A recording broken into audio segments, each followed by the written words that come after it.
हरे कृष्णा, राधे राधे। तो बच्चा लोग, हम लोग जो है नीट 2027 का प्रिपरेशन अपने इस प्लेटफॉर्म पे शुरू कर चुके हैं।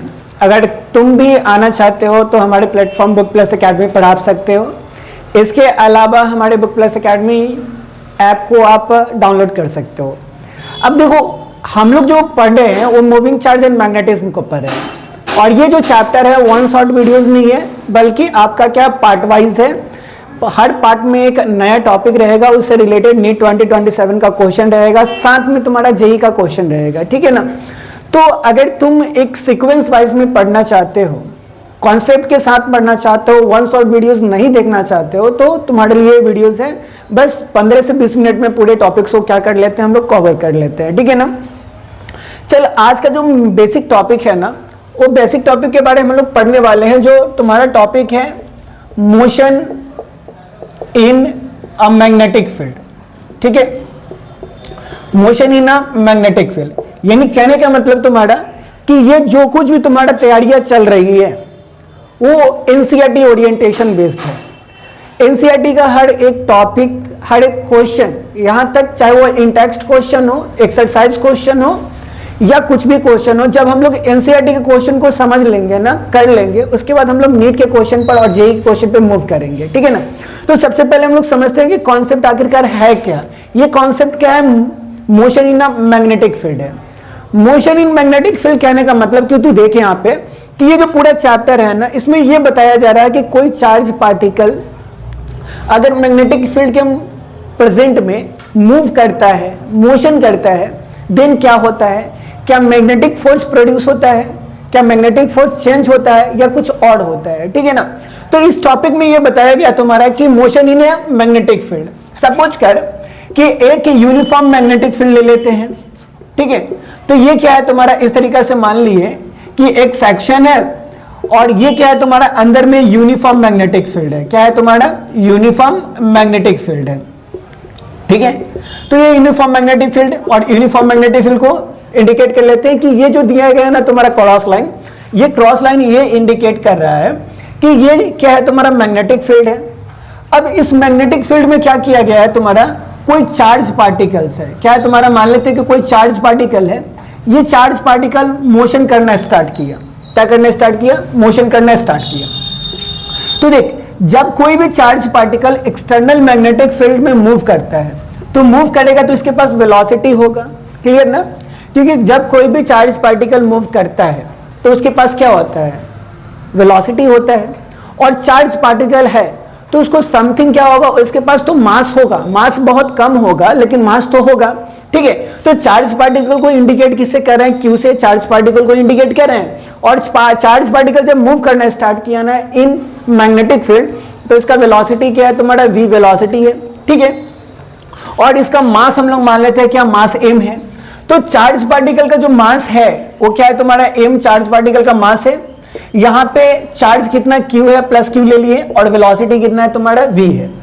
याद रखना, यहां पर जो कॉन्सेप्ट चेंज होगा, जहां से पूरा के पूरा तुम्हारा समझने का पैरामीटर ही चेंज कर देगा ना, वो समझना बहुत ही ज्यादा क्या है, इंपॉर्टेंट है। सपोज कर कि अगर क्या है तुम्हारा कि ये जो मैग्नेटिक फील्ड है, मैग्नेटिक फील्ड का परपेंडिकुलर वेलोसिटी हो जाए, या वेलोसिटी का परपेंडिकुलर क्या होता है? मैग्नेटिक फील्ड हो।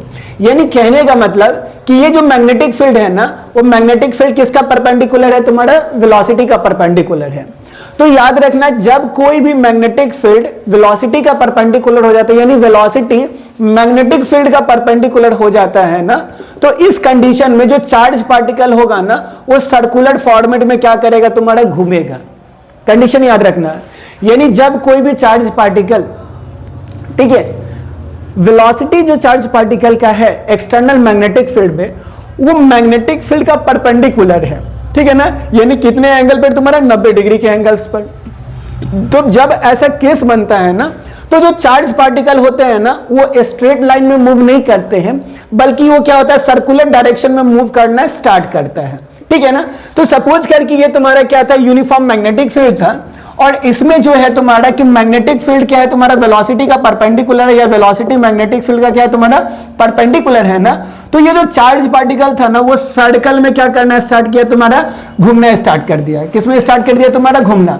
तो ये तुम्हारा मान लेते हैं कि चार्ज पार्टिकल है, तो वेलोसिटी क्या किया तुम्हारा, हर एक वेलोसिटी टेंजेंट यानी कितने डिग्री के एंगल पे हो जाएगा तुम्हारा, 90 डिग्री के एंगल्स पे हो जाएगा। तो इस तरीके से चार्ज पार्टिकल जो है वो सर्कुलर फॉर्मेट में क्या किया तुम्हारा, घूमना स्टार्ट कर दिया। ठीक है, तो याद कर तुम्हारा क्या है कि जब वेलोसिटी मैग्नेटिक फील्ड का क्या परपेंडिकुलर हो तो चार्ज पार्टिकल किस फॉर्मेट में स्टार्ट करेगा घूमना, तो सर्कुलर फॉर्मेट में स्टार्ट करेगा। तो सर्कुलर फॉर्मेट में जब चार्ज पार्टिकल स्टार्ट करेगा ना, तो चार्ज पार्टिकल क्या होता है कि जब कोई भी मैग्नेटिक फील्ड के प्रेजेंस में मूव करता है तो वो क्या करता है, फोर्स जनरेट करता है। क्या जनरेट करता है तुम्हारा, फोर्स जनरेट करता है। और ये जो चार्ज पार्टिकल जो फोर्स लगेगा, चार्ज पार्टिकल पर जो फोर्स लगता है ना, वो किधर लगेगा तुम्हारा, सेंटर की तरफ लगेगा। किस तरफ लगेगा तुम्हारा, सेंटर की तरफ। यानी कहने का मतलब कोई भी चार्ज पार्टिकल है और वो यूनिफॉर्म मैग्नेटिक फील्ड में सर्कुलर फॉर्मेट में क्या कर रहा है तुम्हारा, घूम रहा है ना, तो उसका जो फोर्स लगेगा ना, वो फोर्स किस डायरेक्शन में होगा, टुवर्ड सेंटर होगा। और टुवर्ड सेंटर जो फोर्स लगता है उसको हम लोग कौन सा फोर्स बोलते हैं, तो सेंट्रीपिटल फोर्स बोला जाता है। कौन सा फोर्स बोला जाता है बच्चा, यहाँ पे सेंट्रीपिटल फोर्स बोला जाता है। तो याद कर कि सेंट्रीपिटल फोर्स अगर लगेगा तो न्यूटन्स के नियम से हम लोग क्या पढ़ते हैं कि जो सेंट्रीपिटल फोर्स होता है ना, वो mv² क्या होता है, r होता है।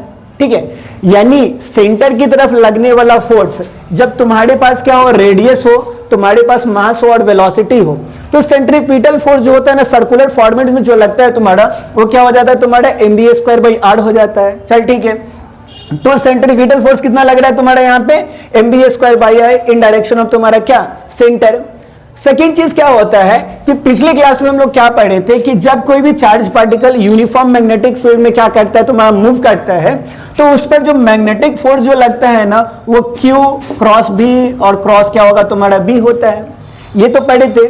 यानी सेंटर की तरफ जो फोर्स लगता है, ठीक है ना, इन सर्कुलर फॉर्मेट में, उसको हम लोग बोलते हैं सेंट्रीपिटल फोर्स बोलते हैं, जो mv²/r होता है। ठीक है, और जो मैग्नेटिक फोर्स मैग्नेटिक फील्ड में अप्लाई होता है ना, वो क्या होता है, QV भी होता है।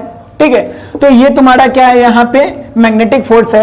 अब देख कोई भी फोर्स हो तो फोर्स क्या हो जाता है, इक्वल हो जाता है। इधर सेंट्रीपिटल फोर्स है, इधर मैग्नेटिक फोर्स है, आखिरकार ये तो फोर्स ही है ना, चाहे सेंट्रीपिटल फोर्स हो या मैग्नेटिक फोर्स हो, क्या होगा तुम्हारा, फोर्स है। तो जब हम लोग पढ़ते हैं कि LHS अगर इक्वल हो तो RHS क्या हो जाएगा, इक्वल हो जाएगा। ठीक है ना, तो इक्वेशन नंबर ये तुम्हारा क्या हो गया, सेकेंड हो गया। तो यहां पे क्या करेंगे, from equation first and equation क्या करेंगे तुम्हारा, सेकंड चलेंगे। तो यहां पर देखो LHS अगर इक्वल हो जाए, यानी बोले तो centripetal force is equal to क्या हो गया तुम्हारा, मैग्नेटिक फोर्स हो गया। तो यहां पर क्या जाएगा बच्चा, mv²/r जाएगा, और ये हो जाएगा Q, और ये हो जाएगा तुम्हारा क्या, B हो जाएगा। देख स्क्वायर से ये भी खत्म हो गया, तो mv अपॉन क्या हो गया, r इज इक्वल टू क्या तुम्हारा, QB हो जाएगा। तो अगर हमको रेडियस के टर्म में अगर लिख देते हैं तो mv/ क्या हो जाएगा तुम्हारा, यहाँ पे Q हो जाएगा, QB हो जाएगा। समझ में आया। ठीक है, तो कोई भी चार्ज पार्टिकल्स अगर वेलोसिटी का मैग्नेटिक फील्ड का परपेंडिकुलर हो तो किस फॉर्मेट में सर्कल करेगा तुम्हारा, सर्कुलर फॉर्मेट में घूमेगा। और अगर सर्कुलर फॉर्मेट में घूमेगा तो सेंट्रीपिटल सेंटर की तरफ लगेगा, जिसका वैल्यूज होता है mv²/r होता है। ठीक है ना, और जो मैग्नेटिक फोर्स होता है ना, वो क्या होता है तुम्हारा, QVB होता है।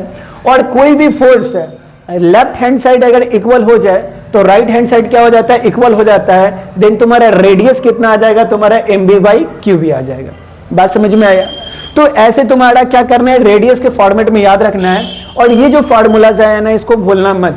ठीक है, एक इसको मत भूलना, क्योंकि नीट का क्वेश्चन में ये पूछ देगा, यहां से बहुत सारा क्वेश्चन आता है, तुमको भी बताएंगे। ठीक है ना, और साथ में इस टर्म को मत भूलना, क्योंकि परपेंडिकुलर होगा तो क्या करेगा, सर्कुलर फॉर्मेट में ये सर्कल करेगा। बात समझ में आया। तो ये फॉर्मूला ओवरऑल हो गया।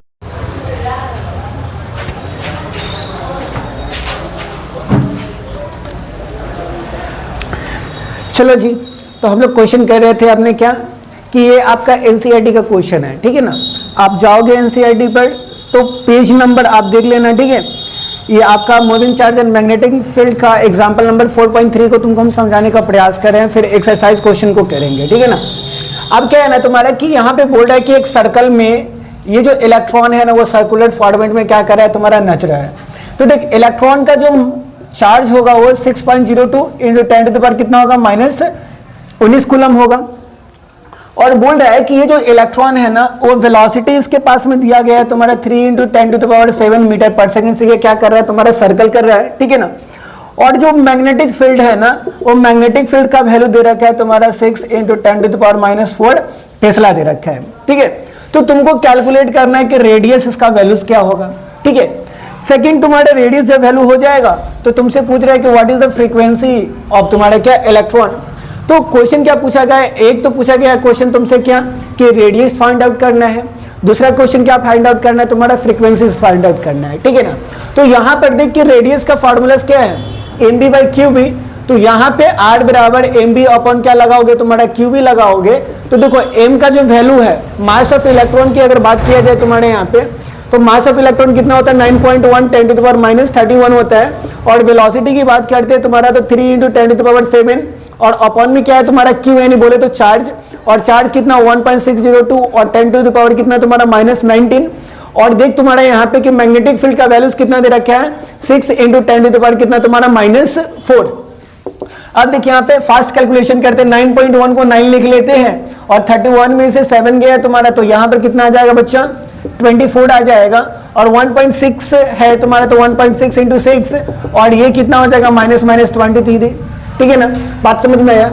अब इस पावर को ऊपर में ले जाएंगे तो देखो 9 और इसको मल्टीप्लाइड 1.6 × 6 करेंगे तो 9 पॉइंट कितना हो जाएगा 6 हो जाएगा, इंटू 24 प्लस में कितना तुम्हारा 23, तो 9 अपॉन में 10 और 10⁻⁴ कितना तुम्हारा -1 हो जाएगा। तो देख 1 और ये वाला ऊपर में जाएगा तो 10⁻⁴ कितना -2 हो गया, तो 0.09 मीटर ये तुम्हारा आंसर हो गया। या इसको लिख सकते हो 9 सेंटीमीटर तुम्हारा क्या हो जाएगा आंसर हो जाएगा। समझ में आया, बात समझ में आया तुम्हारा। तो हम लोग रेडियस यहाँ पे क्या कर लिए तुम्हारा फाइंड आउट कर लिए। अब जो फाइंड आउट करना है ना बाबू यहाँ पर, वो देख तुम्हारा फ्रीक्वेंसी फाइंड आउट करना है। अब जब फ्रीक्वेंसी फाइंड आउट करना है तो फ्रीक्वेंसी का फॉर्मूला क्या है तुम्हारा qb क्या तुम्हारा 2πm, तो ये लगाएंगे यहाँ पर क्या qb अपॉन में 2πm लगाएंगे। तो केवल क्या करना है चार्ज, मैग्नेटिक फील्ड और मास का तुमको रेशियो डालना है, वैल्यूज डालना है। जैसा ही वैल्यू डालोगे तुम्हारा फ्रीक्वेंसी क्या हो जाएगा आ जाएगा, ठीक है ना। तो ये एनसीईआरटी का क्वेश्चन था।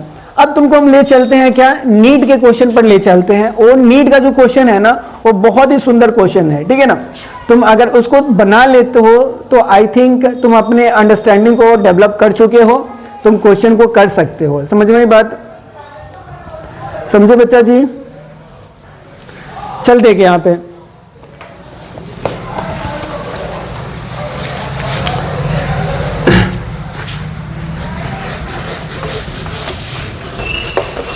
देख नीट का क्वेश्चन कितना अच्छा है। ये नीट का क्वेश्चन तुमको समझा रहे हैं। देख नीट वाले क्वेश्चन में क्या बोला है, सो ये लेटेस्ट ही क्वेश्चन पकड़ के चलते हैं। तो नीट 2019 का ये क्वेश्चन है जिसमें बोल रहा है ionise hydrogen atoms and alpha particles, ठीक है, विद द सेम मोमेंटम। यानी क्या बोलता है तुम्हारे कि मान ले कि एक यूनिफॉर्म मैग्नेटिक फील्ड है और यूनिफॉर्म मैग्नेटिक फील्ड्स में एक में मान लेते हैं कि हाइड्रोजन आयन क्या कर रहा है तुम्हारा हाइड्रोजन एटम्स मूव कर रहा है। क्या मूव कर रहा है हाइड्रोजन एटम्स, और दूसरा में अल्फा पार्टिकल्स मूव कर रहा है। यानी एक में हाइड्रोजन एटम्स मूव कर रहा है और दूसरा में क्या मूव कर रहा है तुम्हारा अल्फा पार्टिकल्स मूव कर रहा है। और दोनों का जो मोमेंटम है ना, यानी हाइड्रोजन का मोमेंटम और अल्फा पार्टिकल्स का जो मोमेंटम है ना, वो मोमेंटम क्या है तुम्हारा यहाँ पे सेम है। दोनों का मोमेंटम क्या है क्वेश्चन में सेम दिया हुआ है, ठीक है ना। तो क्या कर रहा है सो सुनना सही से कि एक हाइड्रोजन एटम है और दूसरा अल्फा पार्टिकल्स है। दोनों क्या कर रहा है तुम्हारा सर्कुलर फॉर्म में यूनिफॉर्म मैग्नेटिक फील्ड में क्या चक्कर लगा रहा है, ठीक है। और चक्कर जो लगा रहा है ना, दोनों का मोमेंटम क्या है तुम्हारा सेम है। तो मोमेंटम अगर सेम है और मैग्नेटिक फील्ड भी दोनों का क्या है तुम्हारा यहाँ पे सेम है, एक तो मोमेंटम सेम है और दूसरा मैग्नेटिक फील्ड सेम है, तो तुमको बोलता है कि find the radius ratio of radio of तुम्हारा क्या हाइड्रोजन एंड अल्फा पार्टिकल्स। यानी तुमको यहाँ पे सॉल्व करने के लिए क्या बोल रहा है सो देख, यहाँ पे तुमको क्या निकालना है रेशियो ऑफ हाइड्रोजन एटम और रेशियो ऑफ तुम्हारा क्या अल्फा पार्टिकल्स। यानी RH बाई क्या करना है तुम्हारा I अल्फा करना है, ठीक है ना, रेशियो निकालना है। तो देख रेशियो निकालने में क्या है कि जब हम लोग रेडियस का रेशियो निकालते हैं तो रेडियस कितना है तुम्हारा यहाँ पे mb बाई क्या तुम्हारा qb होता है। रेडियस कितना mb अपॉन में क्या है तुम्हारा qb होता है।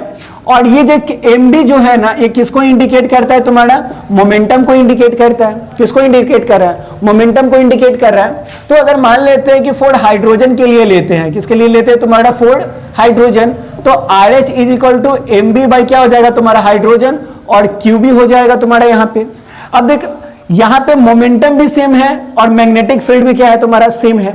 अगर मोमेंटम सेम है और मैग्नेटिक फील्ड सेम है तो R डायरेक्टली प्रोपोर्शनल 1/, क्या कर सकते हैं? Q कर सकते हैं, यानी चार्ज। तो देख, ये हाइड्रोजन का रेशियो है और ये तुम्हारा क्या है? हाइड्रोजन का चार्ज है। इसी तरीके से अगर मान तुम्हारा कि अल्फा पार्टिकल्स के लिए भी लिख सकते हैं यहाँ पे प्रोपोर्शनल टू 1/, क्या तुम्हारा अल्फा पार्टिकल्स।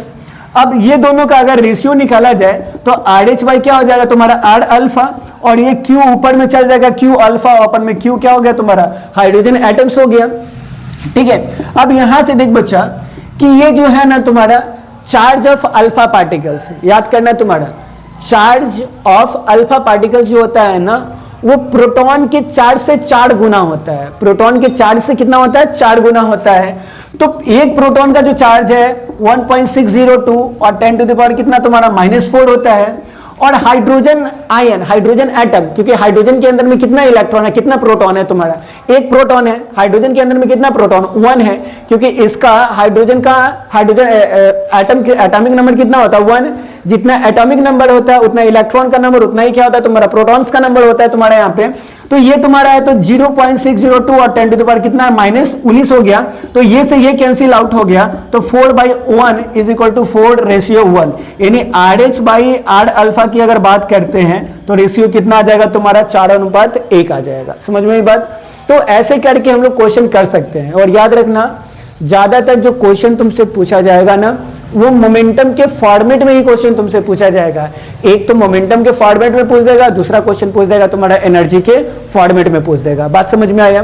तो ये तुम्हारा मोमेंटम का केस हो गया, उधर रेडियस और फ्रीक्वेंसी का। अब तुमको जो क्वेश्चन बताएंगे ना, वो एनर्जी के रेस्पेक्ट में बताएंगे कि एनर्जी कैसे कैलकुलेट तुम कर सकते हो। ठीक है ना?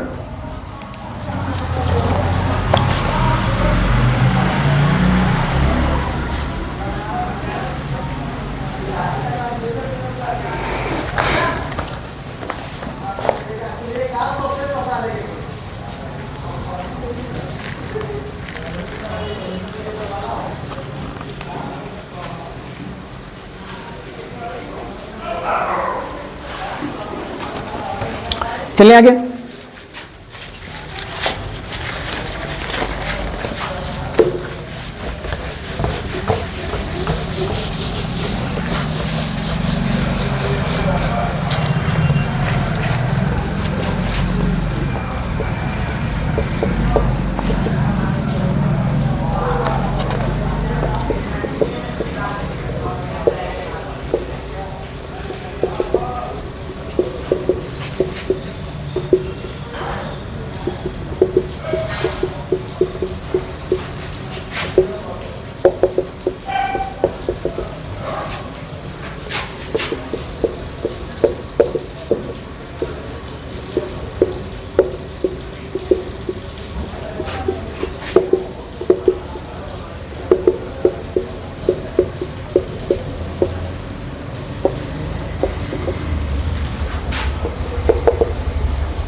चलो जी, अब देखो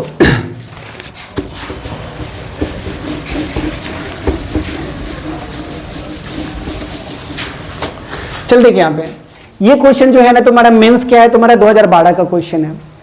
इस क्वेश्चन में देखना कितना अच्छा से ये क्या किया है, फ्रेम किया है क्वेश्चन। ये क्वेश्चन जो है वो किस पर बेस्ड है, तुम्हारा काइनेटिक एनर्जी पर बेस्ड है। किस पर बेस्ड है, तुम्हारा काइनेटिक एनर्जी पे।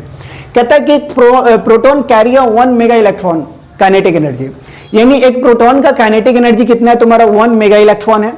Is moving a circular path, किस पाथ में ये फ्लो कर रहा है तुम्हारा सर्कुलर पाथ में। ऑफ अ रेडियस आर, जिसका रेडियस आर है तो आर तो होता ही भाई।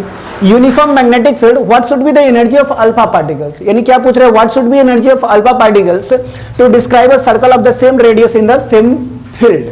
अब यहां से देख, जब ये क्वेश्चन को करो ना तो याद रखना कि जब तुमसे काइनेटिक एनर्जी का क्वेश्चन पूछे, किससे पूछे, तुम्हारा काइनेटिक एनर्जी, और वो भी मैग्नेटिक फील्ड में, तो सिंपल से हम लोग काइनेटिक एनर्जी का फॉर्मूला क्या लिखते हैं, हाफ mv² लिखते हैं, पक्का ना। अब ये बता कि नीचे अगर मास से मल्टीप्लाई कर दिया जाए, ऊपर नीचे अगर मास से मल्टीप्लाई कर दिया जाए, तो यहाँ पे एक मास है, एक मास तो इंक्रीज कर जाएगा, तो m² v² हो जाएगा। अब ये 1 तुम्हारा 2m हो जाएगा, और mv क्या हो गया, v² आ गया।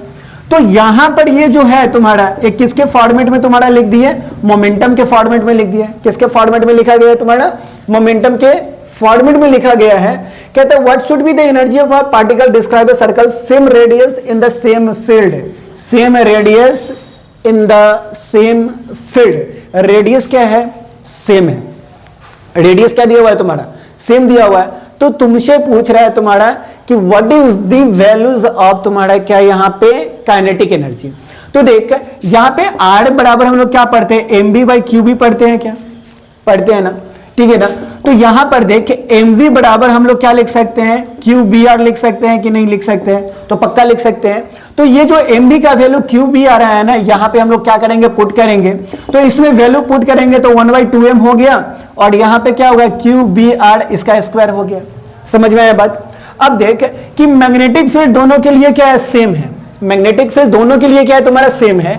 तो इस मैग्नेटिक फील्ड को हटा दे, निकाल दे, ठीक है। तो मेरे पास क्या बच गया, 1/2m, और ये क्या बच गया तुम्हारा qr, और रेडियस भी क्या है तुम्हारा, सेम दिया हुआ है। तो रेडियस सेम है, मैग्नेटिक फील्ड सेम है, तो इसको भी क्या कर दे, कैंसिल आउट कर दे। तो बच गया क्या है कि तुम्हारा 2m, और इंटू क्या बच गया तुम्हारा यहाँ पे q/2m बच गया। रेडियस भी खत्म कर दिया तुम्हारा, because magnetic field same both condition, on radius same for both condition, तो हटा दिए। तो मेरे पास फाइनल क्या आ गया, काइनेटिक एनर्जी बराबर 1/2m इंटू क्या तुम्हारा q। अब यहां से देख थोड़ा सा इस चीज को अप्लाई करते हैं। मान ले काइनेटिक एनर्जी ऑफ प्रोटॉन दिया हुआ है तुम्हारे यहां पर, कितना दिया हुआ है, 1 मेगा इलेक्ट्रॉन वोल्ट दिया हुआ है। कितना दिया हुआ है, 1 मेगा इलेक्ट्रॉन वोल्ट। और मास ऑफ प्रोटॉन क्या होता है तुम्हारा, मान लेते हैं कि मास ऑफ प्रोटॉन m है, तो यहां पे मास ऑफ अल्फा पार्टिकल जो होगा ना, वो कितना हो जाएगा, 4m हो जाएगा। उसके बाद बात करते हैं हमको निकालना क्या है, काइनेटिक एनर्जी ऑफ किसका निकालना है, तुम्हारा अल्फा पार्टिकल्स निकालना है। तो काइनेटिक एनर्जी प्रोटॉन का 1 मेगा इलेक्ट्रॉन वोल्ट है, और काइनेटिक एनर्जी अल्फा पार्टिकल्स का निकालना है, तो इसको निकालने दे। अब यहां पर क्या है तुम्हारा, सो देखो वहां पे चार्ज है ना, तो चार्ज ऑफ प्रोटॉन मान लेते हैं q है प्लस q, तो चार्ज ऑफ अल्फा पार्टिकल्स जो होगा ना बच्चा, ठीक है ना, चार्ज ऑफ क्या तुम्हारा अल्फा पार्टिकल्स, वो क्या हो जाएगा तुम्हारा यहाँ पे वो हो जाएगा तुम्हारा क्या, 2q हो जाएगा। कितना हो जाएगा, 2q। यानी कहने का मतलब सॉरी, मास जो होता है ना वो दुगना होता है। कितना होता है तुम्हारा, मास दुगना होता है, ठीक है। और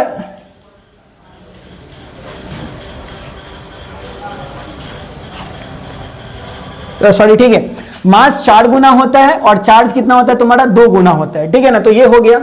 अब इस चीज को अगर बता, फॉर्मूला को अगर बैठाया जाए, काइनेटिक एनर्जी ऑफ तुम्हारा क्या, प्रोटॉन, और अपन में kinetic energy of alpha particles is equal to charge of क्या होगा तुम्हारा, प्रोटॉन, और यहां पे मास ऑफ प्रोटॉन, और ऊपर में चल जाएगा मास ऑफ अल्फा पार्टिकल्स, अपन में चार्ज ऑफ तुम्हारा क्या, अल्फा पार्टिकल्स। तो देख प्रोटॉन का कितना है, 1 मेगा इलेक्ट्रॉन वोल्ट है। हमको काइनेटिक एनर्जी ऑफ क्या निकालना है तुम्हारा, alpha particles. Charge of proton जो है तुम्हारा वो q है, और चार्ज ऑफ अल्फा पार्टिकल्स कितना है तुम्हारा, 2q है। मास ऑफ कितना है तुम्हारा, अल्फा पार्टिकल्स 4m है, और यहाँ पे क्या m है, m से m कास्टन, ये q से q कैंसिल आउट हो जाएगा, ये 2 से 2 आ जाएगा तुम्हारा। तो 1 मेगा इलेक्ट्रॉन वोल्ट अपन में काइनेटिक एनर्जी ऑफ तुम्हारा क्या, alpha particles is equal to 2। और इसको आगे ले जाओगे तो क्या होगा कि काइनेटिक एनर्जी ऑफ तुम्हारा क्या, alpha particles is equal to क्या होगा, 1/2 यानी 0.5 मेगा इलेक्ट्रॉन वोल्ट क्या होगा, kinetic energy of alpha particles हो जाएगा। समझ में आया। तो इस तरीके से तुम क्या कर सकते हो, सॉल्यूशन कर सकते हो। ये कॉन्सेप्ट बिल्डिंग के लिए बताए हैं, ऐसे बताने को तो शॉर्ट ट्रिक भी बता सकते हो, लेकिन ये पूरा के पूरा ओवरऑल क्या है तुम्हारा, कॉन्सेप्ट बिल्डिंग है। तो सबसे पहले याद रखना, काइनेटिक एनर्जी को कहां पे ले जाओ, मोमेंटम के टर्म में तोड़ दो, और जब मोमेंटम के टर्म में टूट जाएगा ना, तो यहां पे क्या होगा, रेडियस और मैग्नेटिक फील्ड इक्वल कहेगा, तो रेडियस और मैग्नेटिक फील्ड को कैंसिल आउट कर, तो बच गया तुम्हारा चार्ज और मास बच गया, और चार्ज और मास का रेशियो जब निकालोगे ना तो ऑटोमेटिक तुम्हारा काइनेटिक एनर्जी फाइंड आउट हो जाएगा। बात समझ में आया इतना? ठीक है ना? तो इस तरीके से सॉल्यूशन को तुम क्या कर सकते हो, बना सकते हो अपने आप, ठीक है ना?